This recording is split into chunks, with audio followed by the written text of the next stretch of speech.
one unsolved death in the vibrant city of Kazan would flare out to become the start of a long grisly series of murders. And although the hands of the Volga Maniac firmly gripped fear throughout Russia, it would take more than 10 years and the most unexpected twist of events to finally discover who the killer really was. My name is Adrian, and welcome back to Coffeehouse Crime. Now, you've read the title. I'm here today to tell you about the case of the Volga Maniac. And despite him being Russia's most wanted criminal from 2012 all the way through to 2020, this case is hardly spoken about in the Western world. Not to be confused with my case on Cynthia, the killer grandma, this one is about the man who earned himself the title of the Grandma Killer. Stay away, Cynthia. By the way, if you're new to this channel, I post both solved and unsolved cases here on a weekly basis. So, if that's your kind of thing, please consider subscribing to Coffeehouse Crime. So, who is the Volga Maniac? What was his recurrent motive? And how did he manage to claim the lives of 32 victims? Pull up a seat, grab a coffee, and sit back. This is the case of the Volga Maniac.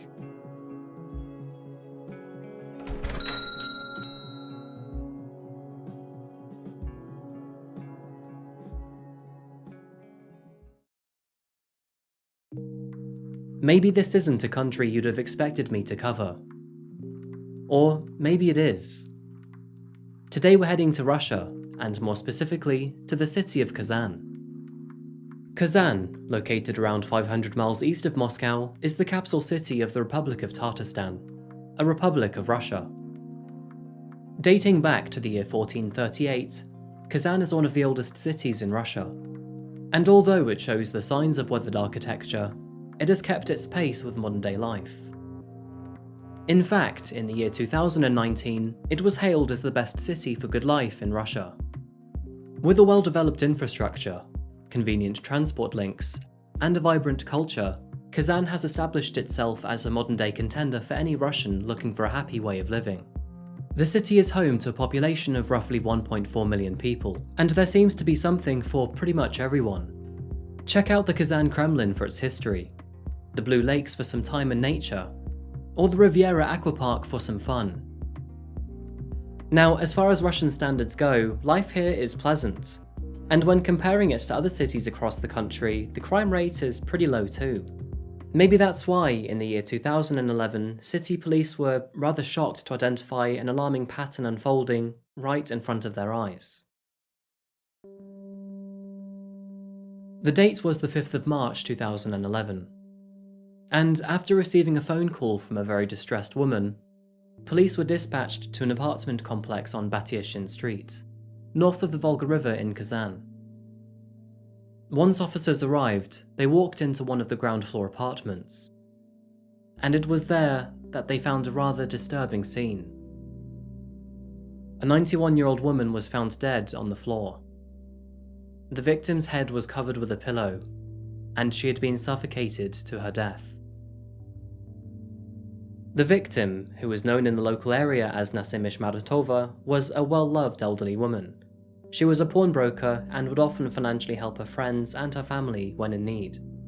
Her family had made multiple attempts to call her several times throughout the early morning and the afternoon, but after her unusual silence, her daughter decided it was best to stop by that evening after work to check in on her. Shortly after, she would call the police. Her daughter, who was now a mother herself, highlighted that Nasim was normally very cautious about opening the door to strangers. Yet, there were no signs of forced entry into her apartment. It's likely that she let her killer in on her free will, thinking he was a client to her loans. Investigations would conclude that she was killed sometime in the mid-afternoon. Money from her savings had disappeared from the property, and she had a history of lending money out. Some of her clients actually owed her more than 160,000 rubles, or $4,500 at the time. So, the motive unfortunately seemed to be financial gain. The situation was tragic for the family, but no further clues could be identified. They were fairly certain that it was a one-off incident anyway, probably a junkie off the streets that owed Nasim money, and so the case was closed.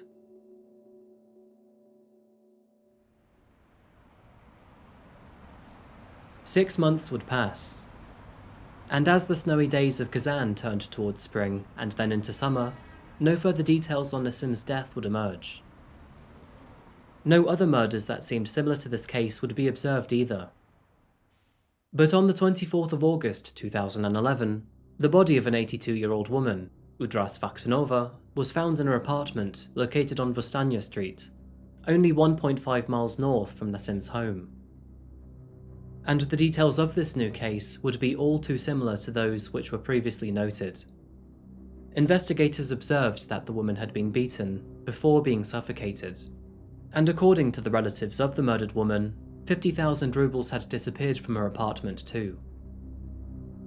Exactly 1 month later, a third similar death was uncovered. The body belonged to an 85-year-old woman. Furniture and items in her apartment were scattered, and it seemed as if someone had been looking for something.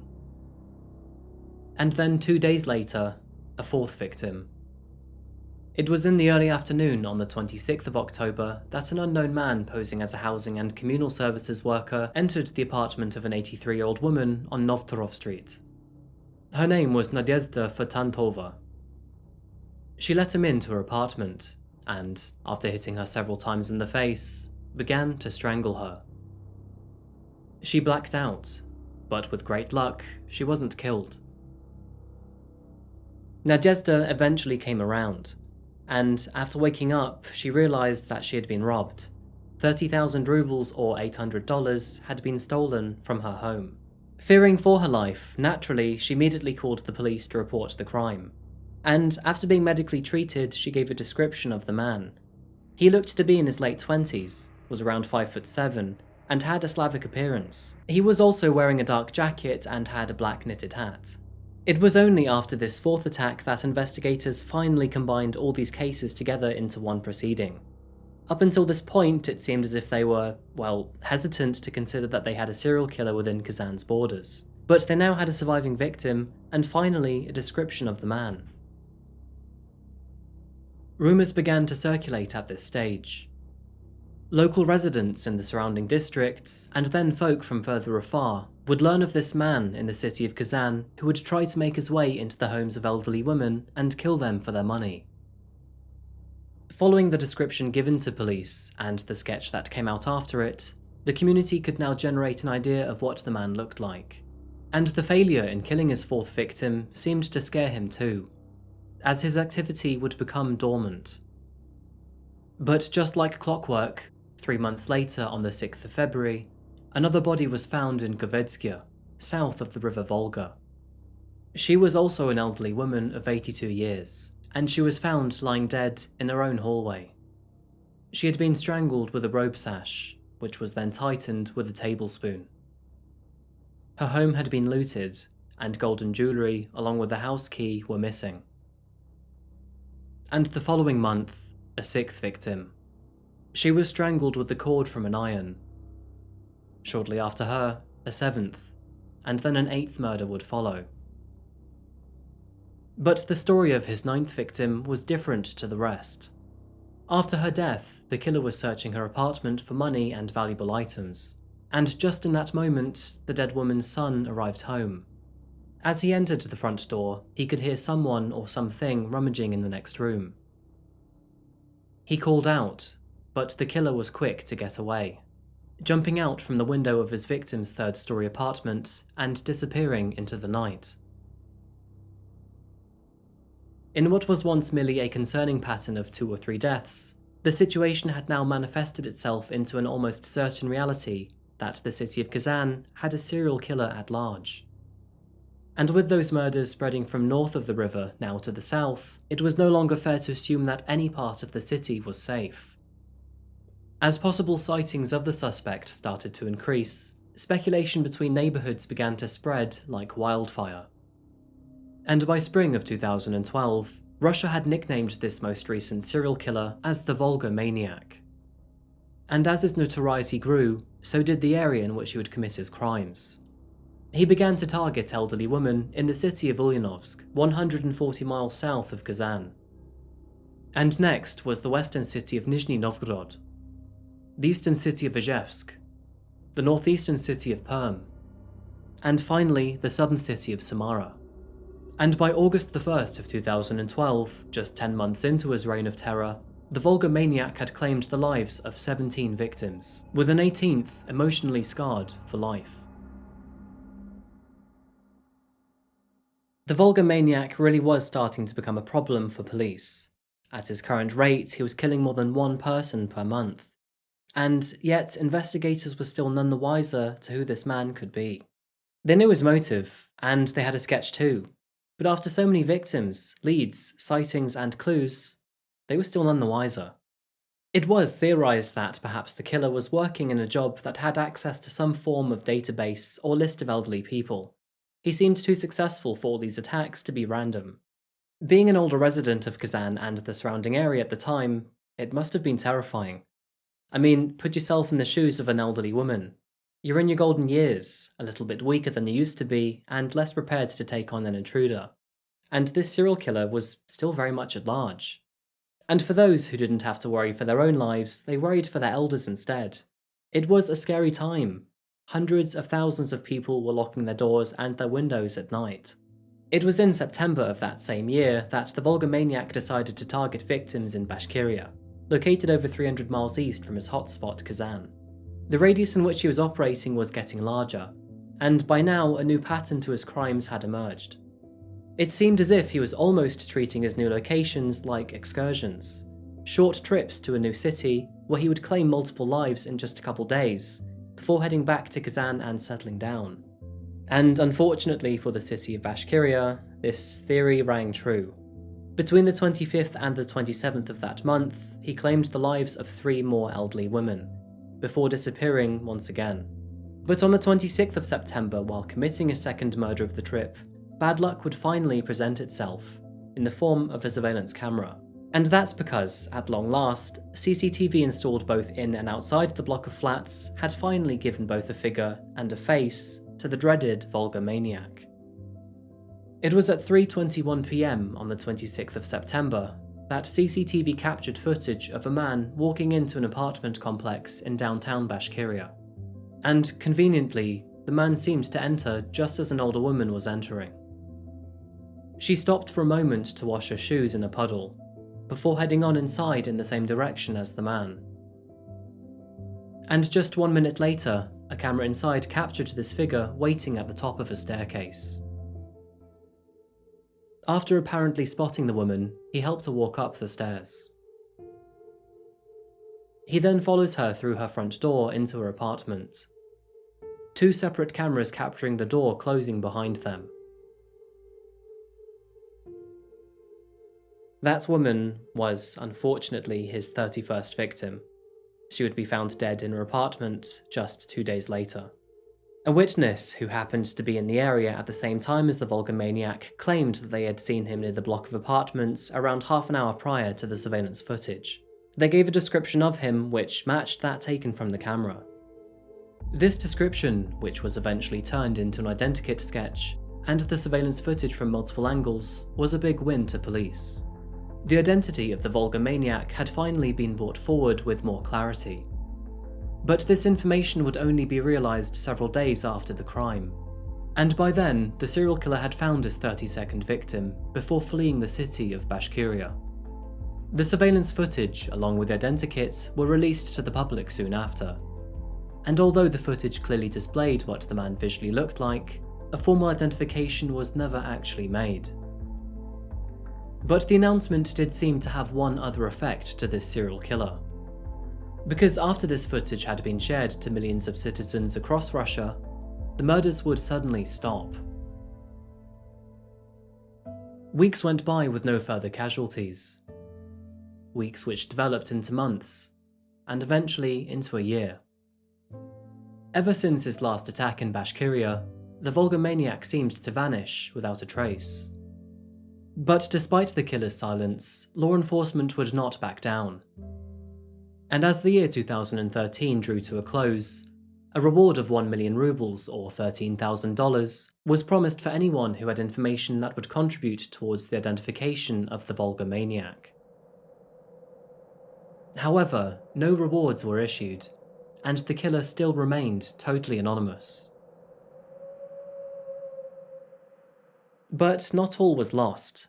Although investigators were slow off the mark to acquire surveillance footage of the man, they had in fact already pieced together several other clues from his various crime scenes. In one incident, the Volga Maniac had accidentally left his scarf at the crime scene, that scarf containing sweat, and therefore his DNA. And in one other incident, he had accidentally dropped his lighter, also containing the same DNA. Not only would this generate a DNA profile, but it also confirmed that both crime scenes, one in Kazan and one in Bashkiria, both had the same killer. He had also inadvertently left a shoe print in the snow, which would lead back to a specific kind of shoe and size that the killer wore. But along with the surveillance footage, that was just about all the information that they had. The leading theory was that he was now hiding somewhere on Sakhalin Island, located just north of Japan's northern island. But that was just a theory. Otherwise, investigators had no idea. The Volga Maniac could simply be hiding, but he could also be in prison on other charges, or in rehabilitation, or even dead. There was no way to know. They would just have to wait and see, and hope that one day he could be caught. 8 long years would pass since his final murders, and 8 long years with almost nothing to show for it. Over 10,000 examinations had been conducted on over 10,000 suspects during that time, but each lead came back with no true correlation to the DNA. And for every examination, there were multiple sightings and tips. Investigations were extensive throughout the years. They even thought they had obtained fresh footage of the killer in 2016, when surveillance footage showing this guy was leaked to the press. But after tracking this man down, the footage was confirmed to be a dud. The investigative committee later denying that this was the Volga Maniac. They did, however, have a fresh theory, and they believed that whoever he was likely a resident of Udmurtia, a region located east of Kazan. They also suggested that he was likely to be a native of Tatarstan, and in his younger years, studied at school in Kazan. It was in the late months of 2020 that a sudden twist to the story of the Volga Maniac came to light. A twist so influential yet so random that not even the killer himself could have done anything to avoid this from happening. And the effect that it would have on his future was cataclysmic. It was November of 2020, and Russia's Christmas, which happens to be on January the 7th and not December the 25th, was drawing closer. Just like the rest of the world, it's normal for everyone to start thinking of their family a little more than usual as the festive season approaches. And for an old woman in the small Kazan village of Dubishki, it was no different. The older woman began to think about her son. She missed him. He was alive, as far as she could tell, but the two had lost contact for several years at this stage.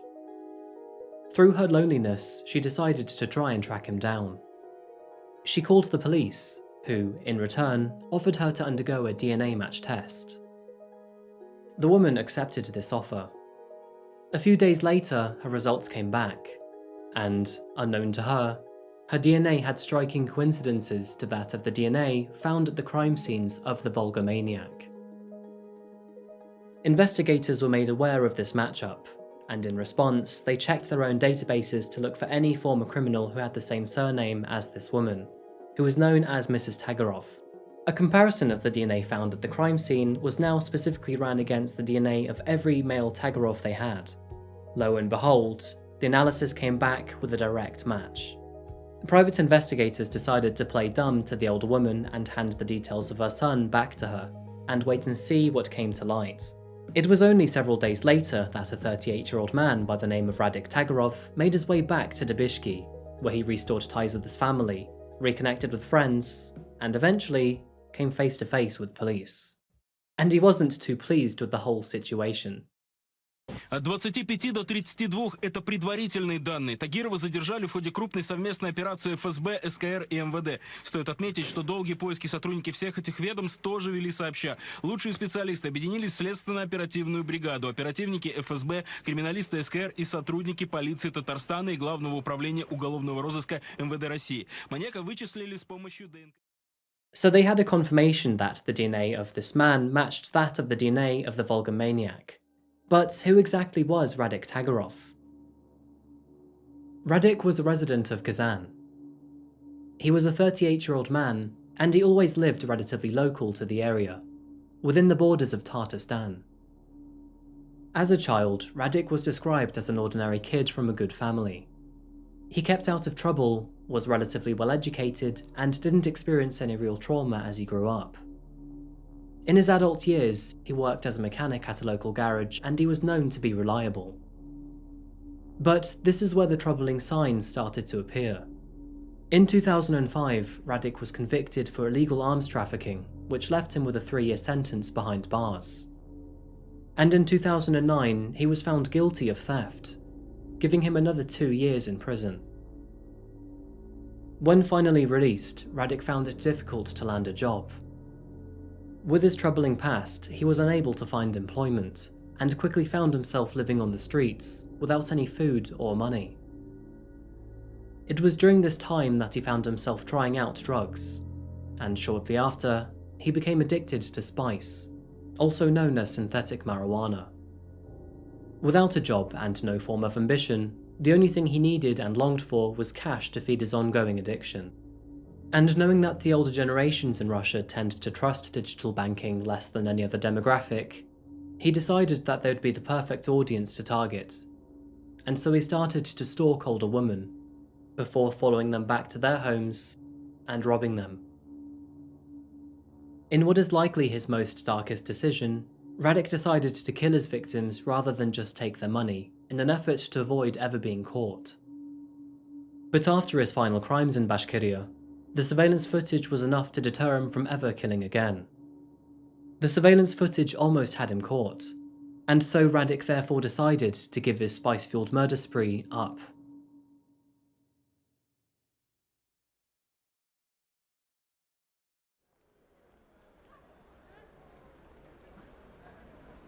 He left his sins behind him, as best as he could at least, and started a new and honest life. And eventually, Radik found himself a job in the city of Kazan as a locksmith. By the year of 2018, he had even gotten married to a woman, and by 2020, she gave birth to his first son. Police would eventually catch up to Radik and detain him in his own apartment shortly after matching his DNA to the crime scenes. And after being taken into custody, Radik Tagirov would crumble, openly confessing his crimes behind tears. Иногда звали, иногда напрашивался, представлялся сотрудником. Сотрудником чего? Управляющей компании, чистящей вентиляционный шахт. И вот вас пускали женщин домой, и потом что? Душил. Почему именно вы душили? Выбрали этот способ убийства? Тихий, быстрый, не знаю, безболезненно для них, мне казалось. Менее болезненно. А что вас подтолкнуло именно на совершение убийства? Спонтанно все это произошло. Кушать хотел. На улице над нами жил. Так получилось то, что вот попал в возможность. Легких денег взять, что ли, получается. Following his confession, Radik Tagirov now faces life imprisonment. And while he is set to face 32 life sentences, capital punishment is not allowed in Russia. He will therefore live the rest of his life and die behind bars. His family, friends, and wife were all amazed to hear that Radik Tagirov was the famous Volga Maniac. They had no idea, and not surprisingly, they were disgusted. It's also not surprising to find out that his family and wife have all moved house and changed phone numbers since his arrest. Not that he would have much luck with his wife anymore either, because turns out that despite being a loving partner and father, Radik was still living a double life, or in this case a triple life, as soon after his arrest, he was found to be on one of Russia's popular dating websites, claiming he was unmarried and wanting to find himself a companion for flirting, love, and sexual relations. Needless to say, but Radik will most likely never find love again. or at least in prison, not the kind of love he was looking for. But the residents of Russia were both happy and relieved to hear that the Volga Maniac had finally been captured. His arrest did not have much effect to people's behaviours at this stage, however, as he hadn't killed in over 8 years.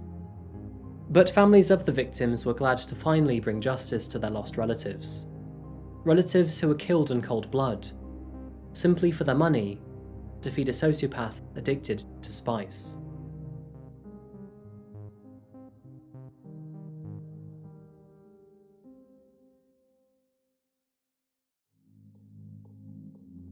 Thank you so much for watching another video today by Coffeehouse Crime. The language barrier to this one was tough, so a big thank you to those of you who also helped me with language translations. And a quick shout out to Baked Weasel TV for suggesting this case. If you found this video interesting, or you learned something new today, then please consider liking the video and subscribing if you haven't yet. I post cases here weekly. Anyway, thank you again for watching today, folks, and I'll be right here behind this camera, waiting for you in the next one. But until that moment arrives, look after each other. Do svidaniya.